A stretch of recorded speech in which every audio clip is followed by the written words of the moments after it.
तो मूवी का स्टार्ट बहुत ही इमोशनल सीन से होता है, जहाँ पर हम एक ऐसी औरत को देखते हैं जो कि कैंसर की पेशेंट होती है। उसके साथ उसका बेटा भी खड़ा होता है, जो कि अपनी मदर को ऐसी हालत में देख के काफी रो रहा होता है। उसका नाम पीटर होता है। जल्द ही उस औरत की यानी पीटर की मदर की डेथ हो जाती है, तो पीटर काफी टूट जाता है और रोता रोता उस हॉस्पिटल से बाहर एक ग्राउंड में आकर बैठ जाता है। तभी उसके सामने एक बहुत बड़ी स्पेसशिप आती है, जिसमें से कुछ हंटर्स निकलते हैं।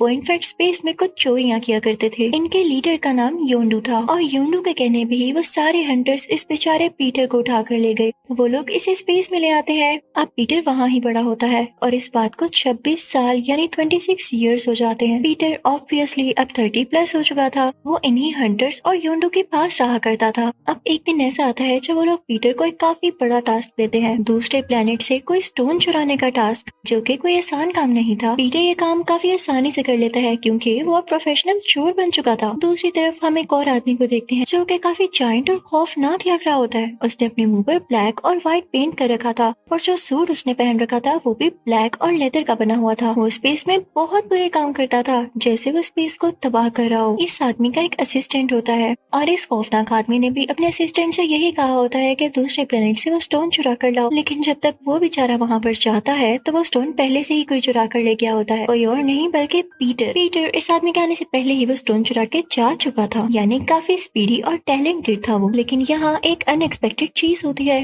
पीटर उस स्टोन को जाकर योंडू को नहीं देता, बल्कि वो स्टोन अपने पास रख लेता है और वहाँ से चला जाता है। योंडू जब उसे वापस बुलाता है, तो वो साफ साफ मना कर देता है। अब वो उसे कहता है कि पीटर, तुम याद रखना, तुम पछताओगे। और इसी के साथ ही वो हर जगह अनाउंस कर देता है कि जो पीटर को मेरे पास लाएगा, मैं उसे बहुत ज्यादा इनाम दूंगा, यानी मैं उसे काफी अच्छा रिवॉर्ड दूंगा। अब यहीं से सारा एडवेंचर शुरू होना था, जब सब लोगों ने पीटर के पीछे लग जाना था। एक तो ये कि उसके पास स्टोन था, दूसरा ये कि उसको पकड़वा कर उन लोगों को रिवॉर्ड मिल सकता था। अब सीन चेंज होता है और हम एक कैरेक्टर को देखते हैं, जो कि मार्वल सीरीज का एक ब्लू कलर का और जायंट कैरेक्टर है। उसका नाम थैनोस होता है। वो अपनी दो बेटियों से बात कर रहा होता है। एक म्यूटेंट रोबोट होती है और एक कोई क्रिएचर होती है, यानी ये दोनों ही इंसान नहीं थी। अब थैनोस अपनी बेटियों से कहता है कि जाओ तुम लोग और पीटर से वो स्टोन लेकर आओ। अब इस मूवी में हमें दो एम्पायर्स दिखाए गए हैं। जो पहला एम्पायर होता है वो बेटर होता है योंडू की ऑफर को पाने के लिए, यानी वो लोग पीटर से वो स्टोन चुराकर योंडू को देना चाहते थे और उससे कई ज्यादा पैसे लेना चाहते थे। लेकिन जब उस एम्पायर की पुलिस ये देखती है कि इन लोगों ने तो पूरे शहर में तबाही मचा दी है, क्योंकि पूरे शहर में काफी हलचल हो रही थी।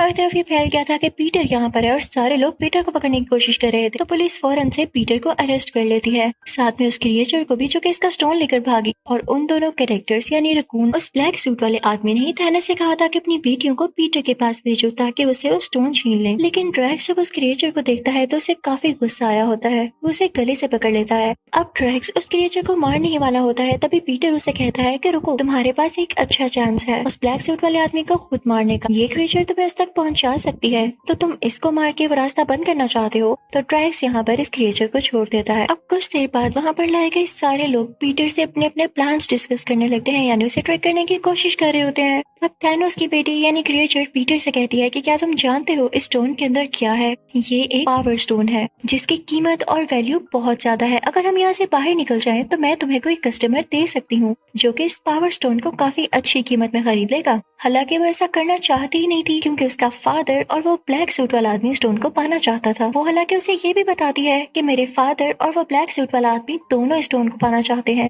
यानी वो दोनों साथ नहीं मिले हुए। दूसरी तरफ वो रकून भी पीटर के पास आता है और कहता है कि हम इस जेल से बाहर निकलते हैं। वहाँ सीन थैनोस पर शिफ्ट होता है। थैनोस हर पावर स्टोन को चुराना चाहता था ताकि दुनिया में बैलेंस रह सके। अब हम पीटर और वहाँ बाकी लोगों को देखते हैं। उनमें ड्रैक्स भी होता है। वो लोग जहाज में कहीं जा रहे होते हैं। अब वो लोग उस आदमी के पास पहुँच जाते हैं, जिसके बारे में उस थैनोस की बेटी ने बताया था कि मेरे पास एक कस्टमर है जो कि पावर स्टोन को खरीद कर तुम्हें बहुत सारे पैसे दे सकता है। वाकई में ऐसे होता है। वो पावर स्टोन को पाना चाहता था, और जब वो स्टोन को खोल कर देखता है तो वाकई उसके अंदर इन्फिनिटी स्टोन होता है, यानी पावर स्टोन। उसे देख कर काफी खुश हो जाता है। वहाँ पर उन सबको ये पता चलता है कि पावर स्टोन काफी खतरनाक है, क्योंकि इसको यूज करके किसी भी गैलेक्सी और किसी भी स्पेस के हिस्से को तबाह किया जा सकता है। अब जब उनका कस्टमर इस पावर स्टोन की टेस्टिंग कर रहा होता है तभी वहाँ पर उसकी एक एम्प्लॉय आती है और उस पावर स्टोन को चुराने की कोशिश करती है, लेकिन जैसे ही उसे हाथ लगाती है तो वो मर जाती है। वहाँ पर काफी बड़ा ब्लास्ट होता है। तभी वहाँ पर वो ब्लैक सूट वाला आदमी भी आ जाता है और ड्रैक्स और उसकी काफी लड़ाई होने लगती है, क्योंकि दोनों एक दूसरे से काफी नफरत किया करते थे। लेकिन वो ब्लैक सूट वाला आदमी काफी पावरफुल होता है और वो ड्रैक्स को दूर फेंक देता है। उसके साथ उसके कुछ साथी भी होते हैं और थैनोस की दूसरी बेटी भी, यानी वो म्यूटेंट रोबोट। अब ये सारे लोग पीटर से मिलना चाहते थे तो वो उसके पीछे लग जाते हैं। अब दूसरी तरफ स्पेसशिप में हम देखते हैं कि पीटर और थैनोस की दूसरी बेटी होती है, यानी वही क्रिएचर। वहाँ पर वो म्यूटेंट रोबोट आकर अपनी स्पेसशिप से उन लोगों पर अटैक कर देती है और अपनी ही बहन को जख्मी कर देती है। पीटर फौरन से जाके उस लड़की को बचाता है, यानी थैनोस की क्रिएचर बेटी को। अब इसी बात का फायदा उठाते हुए वो ब्लैक सूट वाला आदमी अपनी टीम के साथ उस पावर स्टोन को लेके वहाँ से चला जाता है। दूसरी तरफ पीटर काफी वरीड होता है क्योंकि उनका स्पेसशिप डिस्ट्रॉय हो चुका था। उसे एक आइडिया आता है कि योंडू उसे ढूंढ रहा है। अगर वो उसे अपने बारे में बता देगा कि उस वक्त कहाँ पर है तो जाहिर सी बात है कि योंडू आकर उसे अपनी स्पेसशिप में ले जाएगा। लेकिन अगर उसने ऐसा ना किया तो वो इसी स्पेसशिप में पड़ा पड़ा मारा जाएगा। तो वो ऐसे ही करता है, वो योंडू को अपनी लोकेशन बता देता है। अब योंडू वहाँ पर आता है तो वो पीटर को और उस क्रिएचर को अपने साथ ले जाता है। योंडू उस पे काफी गुस्सा होता है और कहता है कि तुमने मेरे साथ धोखा किया है, मैं तुम्हें मार डालूंगा और साथ इस क्रिएचर को भी। तभी वहाँ पर वो रकून और वो दरख्त जैसा दिखने वाला आदमी आ जाता है। वो अपनी स्पेसशिप पर होते हैं तो वो लोग योंडू से कहते हैं अगर पीटर को कुछ किया तो हम तुम्हें मार डालेंगे। तो योंडू थोड़ा डर जाता है और उन पर अटैक नहीं करता। अब पीटर योंडू से कहता है कि आप मेरी पूरी बात सुने, मुझसे स्टोन वो ब्लैक सूट वाला खौफनाक आदमी ले गया। अब आप भी वो स्टोन चाहते हैं, मैं भी चाहता हूँ, तो क्यों ना हम एक ही टीम में हो जाए और मिलकर उससे लड़ें और ये स्टोन वापस ले आए। तो योंडू पीटर से कहता है कि बात तो तुमने ठीक की है, तो ठीक है, हम उसे स्टोन मिलकर लेकर आएंगे। दूसरी तरफ हम उसी ब्लैक सूट वाले आदमी को देखते हैं जो कि स्टोन को पाकर काफी खुश था। वो स्टोन को अपने हैमर में फिक्स कर लेता है और काफी ज्यादा पावरफुल हो जाता है। अब वो जब चाहता दुनिया को या स्पेस को तबाह कर सकता था। जब थैनोस को यह खबर होती है कि स्टोन उसने अपने पास रख लिया है तो उसे काफी जेलसी होती है और उसे काफी बुरा लगता है। वो दोनों एक दूसरे से नफरत करने लगते हैं। अब आप सोच रहे होंगे कि थैनोस की दूसरी बेटी जो कि एक म्यूटेंट रोबोट है वो अपने फादर के साथ क्यों नहीं है और वो उस ब्लैक सूट वाले आदमी का साथ क्यों दे रही है। वो इसलिए क्योंकि थैनोस का बिहेवियर अपनी म्यूटेंट रोबोट बेटी के लिए बिल्कुल भी ठीक नहीं था। जब उसने ये देखा कि ब्लैक सूट वाले आदमी के पास पावर आने वाली है तो वो उसके साथ हो ली। दूसरी तरफ थैनोस की वो बेटी जो कि एक क्रिएचर थी, वो यह हरगिज़ नहीं चाहती थी कि दुनिया या स्पेस तबाह हो, क्योंकि पीटर एक अच्छा इंसान था और उसका भी दिल अच्छा था, तो वो पीटर के साथ हो लेती है। अब थैनोस बेचारा अकेला रह गया था। अब वो ब्लैक सूट वाला आदमी काफी बुरी हरकत करने वाला था। जैसे कि मैंने आपको बताया कि वो दूसरे एम्पायर से नफरत करता था, उसे तबाह करना चाहता था और अब तो उसके हाथ में ये पावर स्टोन था, तो वो जब चाहता उस एम्पायर को खत्म कर सकता था और आज वो ऐसा ही करने जा रहा था। अब वो ब्लैक सूट वाला आदमी पूरी टीम के साथ दूसरे एम्पायर में पहुंच जाता है, लेकिन जब उस एम्पायर की पुलिस को खबर होती है तो वो एक लेयर बना देती है, एक ऐसी शील्ड जिससे उस ब्लैक सूट वाले आदमी का स्पेसशिप गुजर न पाए। लेकिन वो आदमी काफी पावरफुल हो चुका था और उसके पास तो पावर स्टोन भी था, तो वो शील्ड को तबाह कर देता है और वहाँ अंदर चला जाता है। वहाँ जाकर वो पीटर की टीम से भी मिलता है। अब यहाँ थैनोस की दोनों बेटियों में लड़ाई होने लगती है, क्योंकि एक पीटर की टीम में थी और एक उस बुरे आदमी की टीम में। दोनों में काफी फाइट होती है और दूसरी तरफ उस ब्लैक सूट वाले आदमी में और ट्रैक्स में भी काफी फाइट होती है। लेकिन क्योंकि वो बुरा आदमी अब काफी ज्यादा पावरफुल था तो वो ट्रैक्स को भी हरा देता है। अब वो बुरा आदमी ट्रैक्स को मारने ही वाला होता है, तभी वहाँ पर जैसे एक मिरेकल हो जाता है। वो रकून और वुड जैसा दिखने वाला आदमी अपनी स्पेसशिप में आते हैं और उस ब्लैक सूट वाले आदमी के स्पेसशिप में अपनी स्पेसशिप एंटर कर देते हैं, जिससे वहाँ पर काफी बड़ा ब्लास्ट होता है। लेकिन इससे पहले ही वो वुड जैसा दिखने वाला आदमी एक शील्ड बना चुका था, जिससे पीटर की टीम को कुछ भी ना हो पाना था। लेकिन इसकी वजह से वो वुड जैसा दिखने वाला आदमी सेक्रीफाइस हो जाता है। सब कुछ तबाह हो चुका था, लेकिन वो ब्लैक सूट वाला आदमी अभी भी जिंदा था, क्योंकि उसके पास वो पावर स्टोन था और जिसके पास पावर स्टोन हो वो इमोर्टल हो जाता है। उसके पास ह्यूज पावर्स आ जाती हैं। लेकिन तभी वहाँ पर कौन काफी अच्छा काम करता है। उसके पास एक रॉकेट लॉन्चर होता है, जिससे वो उस बुरे आदमी यानी ब्लैक सूट वाले आदमी के हैमर की तरफ शूट करता है। उसका बड़ा से हैमर टूट जाता है और उसमें से पावर स्टोन बाहर आ जाता है। पीटर फौरन से आकर उसे कैच कर लेता है। लेकिन तभी वहाँ पर पीटर की टीम को याद आता है पहले भी जब एक लड़की ने अपने हाथ से स्टोन को पकड़ने की कोशिश की थी तो वो मारी गई थी और बहुत बड़ा ब्लास्ट हुआ था। यानी इस पावर स्टोन में इतनी ज्यादा एनर्जी है कि एक नॉर्मल इंसान इसको बेयर नहीं कर पाता। तो वहाँ पर पीटर की सारी टीम आ जाती है और उसका हाथ पकड़ लेती है, जिससे उस पावर स्टोन की एनर्जी डिवाइड हो जाती है और उसमें से जो रेस निकल रही होती है वो उस बुरे आदमी की तरफ फेंकते हैं, यानी उस ब्लैक सूट वाले आदमी की तरफ, जिससे काफी बड़ा ब्लास्ट होता है। इस तरह से फाइनली वो बुरा आदमी मर जाता है। इन लोगों के पास ये पावर स्टोन आ चुका था और तभी वहाँ पर योंडू भी आ जाता है, यानी उन हंटर्स उसका लीडर वो पीटर से कहता है कि लाओ दो अब मुझे ये स्टोन, लेकिन उसने तो पीटर की कोई हेल्प ही नहीं की होती। तो पीटर उसे पहले स्टोन तो पकड़ा देता है। वो बेचारा भी काफी खुश होता है कि शायद मुझे स्टोन मिल गया, लेकिन जब उसे खोल के देखता है तो उसके अंदर पावर स्टोन नहीं बल्कि एक टॉय होता है। तो पीटर उसे कहता है कि मैं तुम्हें क्यों दूंगा भला। वो फौरन वहाँ से इस अच्छे एम्पायर की पुलिस के पास जाता है और उनको ये स्टोन दे देता है। पुलिस उनसे काफी खुश होती है और उनसे कहती है कि हमें ये लगा था कि तुम लोग बुरे लोग हो, लेकिन तुम लोग काफी अच्छे हो, तुमने ये स्टोन की प्रोटेक्शन की। उन सबको ये टाइटल मिलता है गार्डियंस ऑफ द गैलेक्सी, यानी गैलेक्सी की हिफाजत करने वाले, उसको प्रोटेक्ट करने वाले। और सिर्फ पीटर को एक टाइटल मिलता है स्टार लॉर्ड। उन लोगों को गिफ्ट में एक स्पेसशिप भी मिलता है। इसी के साथ गार्डियंस ऑफ द गैलेक्सी का पार्ट 1 यही खत्म होता है। अब मैं आपको एक्सप्लेन करूंगी पार्ट 2। वहाँ पर तरह तरह के क्रिएचर्स अटैक करते और इस तरह से इस कंट्री के काफी ज्यादा दुश्मन बन चुके थे। अब क्वीन को एक आइडिया आता है और वो गार्डियंस ऑफ द गैलेक्सी को हायर करती है ताकि उसकी कंट्री की प्रोटेक्शन करे। अब एक दिन वहाँ पर काफी बड़ा क्रिएचर आता है। अब उस कंट्री में कुछ बैटरीज थी जो कि उस कंट्री का सारा सिस्टम कंट्रोल किया करती थी, जिनमें काफी ज्यादा टेक्नोलॉजी थी। अब गार्डियंस ऑफ द गैलेक्सी पूरी की पूरी टीम उस क्रिएचर को मार गिराते हैं काफी फाइट होने के बाद। लेकिन उनमें जो रकून होता है वो सोचता है कि इस बैटरी में ऐसा क्या है जो हर कोई इस बैटरी को पाना चाहता है।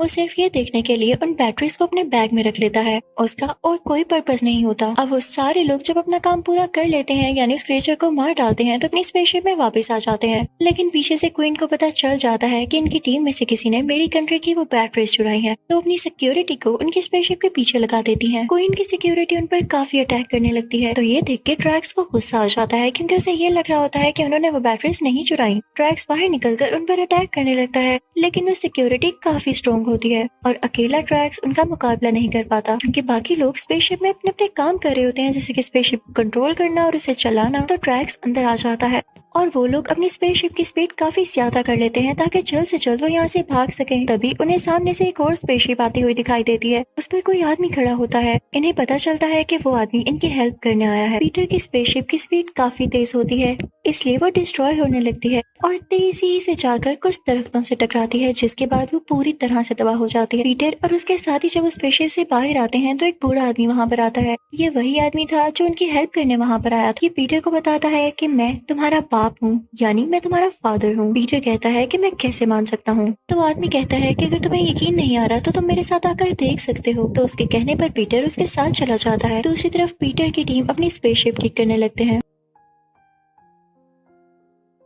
क्वीन को काफी गुस्सा होता है कि मेरी बैटरीज अभी तक मुझे नहीं मिली, तो वो योंडू को बुलाती है क्योंकि वो जानती थी कि योंडू और पीटर में पहले ही दुश्मनी चल रही है और योंडू उसे जल्द पकड़ लेगा। अब जब योंडू वहाँ से जाने वाला होता है तो उसे एक आदमी मिलता है। वो भी उस कंट्री की मैनेजमेंट के खास आदमी होते हैं। वो योंडू से कहते हैं कि तुम पीटर को ढूंढने जा रहे हो, तुम्हें ये हक क्वीन ने दिया है तो गलत दिया है, क्योंकि तुम तो खुद इतने बड़े चोर हो, तुम उसको एक चोरी की बेस पे कैसे पकड़ सकते हो। लेकिन योंडू को इन सब बातों का कोई असर नहीं होता और वो अपनी टीम लेकर वहाँ पर पहुंच जाता है, जहाँ पर पीटर की टीम जंगल में फंसी होती है क्योंकि उनकी स्पेसशिप जो खराब थी। वो चाहते ही उनके टीम मेंबर्स पर अटैक करने लगता है। लेकिन तभी वहाँ पर थैनोस की वही म्यूटेंट रोबोट बेटी भी आ जाती है। वो भी पीटर की टीम से वो बैटरीज लेना चाहती थी और अपना स्कोर बनाना चाहती थी, और ये भी हो सकता था कि उनको खुद यूज करे। अब यहाँ पे वो डबल गेम खेलती है। वो योंडू की टीम से कहने लगती है कि आखिर कब तक तुम लोग योंडू की बात मानते रहोगे, ये तो सिर्फ अपना हुक्म चलाता है, तुम में से कोई तो सामने आए। तो तभी उनमें से एक आदमी बाहर आता है और कहता है कि हाँ, ये बिल्कुल ठीक कह रही है। अब सारे लोग इस बात पे एग्री हो जाते हैं कि योंडू उन पे बिला वजह हुक्म चलाता है, उन्हें बुरे काम करने को भी कहता है, लेकिन कभी उनका ख्याल नहीं करता। तो अब सारे लोग एक साथ हो जाते हैं और योंडू को पकड़ लेते हैं। इसके साथ साथ वो पीटर की टीम को भी पकड़ लेते हैं। उधर स्पेसशिप के अंदर ही एक जेल होती है जिसमें उन सब लोगों को रखा जाता है। अब अंदर जेल में वो रकून और योंडू एक साथ होते हैं। तो वो कहते हैं कि किसी तरह हमें यहाँ से बाहर निकलना होगा, क्योंकि हमें मिलकर ही ये काम करना होगा, वरना हम अकेले कुछ भी नहीं कर पाएंगे। अब यहाँ पर मैं आपको एक बात बताऊं कि पार्ट 1 में हमें जो वुड जैसा दिखने वाला आदमी दिखाया गया था, वो एक छोटे से बेबी में बदल चुका था, क्योंकि उसने खुद को सेक्रीफाइस जो किया था। अब वो एक छोटा सा वुडन मैन था। अब योंडू और रकून उसे कहते हैं कि तुम छोटे हो तो बाहर जाकर की लेकर आओ, लेकिन अब वो एक बच्चे की तरह सोचता था, तो उसे समझ नहीं आ रहा होता कि किस तरह से लेनी है। तभी वहाँ पर एक आदमी आता है जो कि अब भी योंडू के साथ अच्छा था, और वो उससे कहता है कि सारी टीम आपके अगेंस्ट हो गई है, लेकिन मैं भी आपका कहना मानकर वो की ढूंढने में मदद करता हूँ। अब फाइनली ये लोग बाहर आ जाते हैं। अब योंडू अपना वेपन यूज करके अपनी टीम के सारे लोगों को मार देता है जिन ने उसके साथ धोखा किया। दूसरी तरफ हमें ये दिखाया जाता है कि पीटर अपने फादर के साथ होता है और उन्हीं के प्लेनेट में जा रहा होता है। उन लोगों के साथ थैनोस की बेटी, वो क्रिएचर और ट्रैक्स भी होते हैं। जब वो लोग वहाँ पर पहुँच जाते हैं तो पीटर के फादर उसको बताने लगते हैं कि तुम मेरे लिए बहुत अच्छे साबित हुए हो, तुम्हें वो सब पावर्स थी जो कि मैं चाहता था। अब उसे पास्ट की बातें बताने लगते हैं कि तुम्हारी मदर और मैं पहली बार कैसे मिले। पीटर का फादर उसे बताता है कि मैं शुरू से ही यहाँ का रहने वाला हूँ, लेकिन तुम्हारी मदर अर्थ पर रहती थी। हमने शादी कर ली और तुम पैदा हुए, लेकिन जब तुम्हारी मदर की डेथ हुई तो मैंने योंडू को ये ऑर्डर दिया कि तुम्हें मेरे पास ले आए, लेकिन रास्ते में उसने तुम्हें अपने पास ही रख लिया और मुझे धोखा दे दिया। उसने मुझे तुम्हें नहीं दिया और न आज तक तुम मेरे पास बड़े होते। पीटर को पहले तो ये सुन के काफी दुख होता है कि अगर वो चाहता तो अपने फादर के पास रह सकता था और उसे योंडू पर गुस्सा भी आ रहा होता है, लेकिन उसके फादर उससे कहते हैं कि अब मेरे बेटे तुमने परेशान नहीं होना। अब तुम्हें पता चल गया ना कि तुम एक नॉर्मल इंसान नहीं बल्कि तुम एक स्टार लॉर्ड भी हो, क्योंकि तुम मेरे बेटे हो इसीलिए तो तुम में एबिलिटीज है। अब पीटर के फादर उसे और स्किल सिखाने लगते हैं और वो लोग काफी खुश होते हैं। दूसरी तरफ हम थैनोस की बेटी को देखते हैं जो कि म्यूटेंट रोबोट होती है। वो अपनी बहन से काफी जेलस हो रही होती है और उसे ढूंढते ढूंढते वहाँ पर आ ही जाती है। अपनी स्पेसशिप से उस पर अटैक कर देती है तो म्यूटेंट रोबोट की बहन यानी वो क्रिएचर अपना स्पेसशिप फौरन से ऊपर ले जाती है। जब उसकी बहन उसके पीछे अटैक करने आ रही होती है तो उसका स्पेसशिप पहाड़ से टकरा जाता है और क्रैश हो जाता है। उसके अंदर के सारे वेपन्स भी डिस्ट्रॉय हो जाते हैं। जब वो क्रिएचर यानी उस म्यूटेंट रोबोट की बहन ये देखती है कि अपने साथ वेपन्स लाई थी यानी ये वाकई मुझे खत्म करना चाहती थी, तो वो उन्हीं में से एक वेपन उठाती है जो कि अभी तक ठीक था और अपनी बहन पर शूट करने लगती है। लेकिन तभी उसकी बहन उसे कहती है कि मुझे माफ कर दो, पहले मेरी बात सुन लो, मुझे मत मारना। तब वो दोनों बहनें बैठकर बात करने लगती हैं। ये काफी टाइम बाद एक दूसरे से बात करने वाली थी। तब म्यूटेंट रोबोट अपनी बहन को बताती है कि तुम्हारे जाने के बाद फादर ने मुझ पर बहुत जुल्म किया, क्योंकि उन्हें लगता था कि मैं भी उन्हें धोखा दूंगी और फिर मैंने भी ऐसा किया, मैंने उन्हें धोखा दे दिया। मैं बस बहक गई थी, मैं कभी भी तुम्हें मारना नहीं चाहती थी, मुझे माफ कर दो। इसी के साथ दोनों बहनें हाथ मिलाती हैं और उनमें सुलह हो जाती है। दूसरी तरफ पीटर के फादर उसे ये भी बता रहे होते हैं कि मेरी और भी ज्यादा बेटे और बेटियां थी, लेकिन उनमें से अब तक कोई जिंदा नहीं बच पाया, सिर्फ तुम ही जिंदा बच पाए और तुम में इतनी ज्यादा पावर्स हैं, ये देख के मैं काफी खुश हूँ। बातें करते करते पीटर को कुछ अजीब सा फील होता है और उसे विजन आता है कि मेरे फादर ने ही मेरी मदर को मारा। उन्होंने उसमें कुछ ऐसी चीज डाल दी थी जिससे मेरी मदर को कैंसर हो गया और वो मर गई। वो गुस्से में आ जाता है क्योंकि उसकी बात सच थी। अपने फादर पर शूट करने लगता है तो उसके फादर हंसने लगते हैं और कहते हैं, बच्चे, इन फायर्स का मेरी बॉडी पर कोई असर नहीं होगा, तो आखिर तुम जान ही गए। दूसरी तरफ हम ड्रैक्स को अकेला बैठा हुआ देखते हैं। तभी वहाँ पर एक लड़की आती है जिसकी आंखें पूरी ब्लैक थी और वो स्नेल के जैसे दिख रही थी। वो ड्रैक्स से बातें करने लगती है और इसी तरह ड्रैक्स सो जाता है। दूसरी तरफ वो रकून और उसकी टीम भी पहुंच जाते हैं पीटर को बचाने के लिए, क्योंकि वो जान चुके थे कि पीटर का फादर सही इंसान नहीं। वो वहाँ पर एक टीम बना लेते हैं और प्लान करने लगते हैं कि कैसे उस आदमी को मारा जाए, यानी पीटर के फादर को। अब रकून एक बॉम्ब बनाता है और छोटू से वुडन बेबी से कहता है कि तुमने ये बॉम्ब उसके पास लेकर जाना है, जैसे उसके हाथ में फिक्स होगा तो हम इसे ब्लास्ट कर देंगे। अब सीन वहीं से कंटिन्यू होता है जब पीटर और उसके फादर में लड़ाई हो रही होती है। दोनों एक दूसरे को बहुत बुरी तरह से मार रहे होते हैं। अब वो छोटू सा वुडन बेबी उस बॉम्ब को लेकर उसकी तरफ आ रहा होता है ताकि वो पीटर के फादर के पास ही ले जा सके और वो मारा जा सके। पहले भी वुड से बने हुए आदमी ने अपनी जान को सेक्रीफाइस किया था और अब इस छोटू से वुडन बेबी ने बहुत बड़ा काम किया। ये बॉम्ब पीटर के फादर तक ले जाने में सक्सेसफुल हो गया और साथ ही जब वो बॉम्ब ब्लास्ट होता है तो पीटर के फादर का हार्ट वीक होने लगता है और अब वो मरने के बहुत पास था। प्लेनेट जहाँ पर पीटर के फादर रह रहे थे वो प्लेनेट भी तबाह होने लगता है, क्योंकि वो उसी आदमी की पावर से चल रहा था, यानी पीटर के फादर की पावर से। वहाँ पर सारी टीम चिल्लाने लगती है कि जल्द से जल्द इस प्लेनेट से निकल जाओ। वो सबसे कहते हैं कि अपने अपने स्पेस सूट पहन लो ताकि हम योंडू की स्पेसशिप में जा सकें और हम भी यहाँ पर मारे न जाएं। वो सब लोग वहाँ से जाने लगते हैं। तभी उनको पता चलता है कि पीटर के पास तो स्पेस सूट है ही नहीं और इस बात का पता योंडू को भी चल जाता है और यहाँ पे पूरी स्टोरी ट्विस्ट लेती है। योंडू पीटर के पास आता है और उसके फेस पर हाथ रखते हुए कहता है कि तुम मेरे बेटे हो, मैंने तुम्हें पाला था, मैं तुमसे बहुत प्यार करता हूँ, लेकिन बीच में जब तुमने मेरे साथ बुरा किया तो मेरा दिल दुखा था, मैं तुमसे नाराज हो गया था, लेकिन मैं कभी भी तुम्हें मारना नहीं चाहता था, तुम मेरा स्पेस सूट ले लो। इसके साथ वो अपनी जान सेक्रीफाइस करता है और पीटर को अपना स्पेस सूट पहना देता है। पीटर यहाँ काफी सैड हो जाता है। हम उस आदमी को देखते हैं जो कि क्वीन की मैनेजमेंट का खास इंसान था, जिन्होंने योंडू की काफी इंसल्ट की थी। जब वो ये देखते हैं कि योंडू ने इतनी बड़ी सेक्रीफाइस दी है तो उसको ट्रिब्यूट देते हैं, उसे काफी एडमायर करते हैं और वो वुडन बेबी भी अब आहिस्ता आहिस्ता बड़ा हो रहा होता है। वो पीटर को काफी तंग करता है, हर टाइम गेम्स खेलता रहता है, तो पीटर उसे कहता है कि सुधर जाओ तुम। और दूसरी तरफ अब हमें वो क्वीन भी दिखाई जाती है जो कि अभी तक गार्डियंस ऑफ द गैलेक्सी से बदला लेना चाहती थी और वो अपनी एक नई टीम तैयार करती है। न जाने अगली फाइट कब होगी। इसी के साथ इस मूवी का पार्ट 2 यहीं खत्म हो जाता है।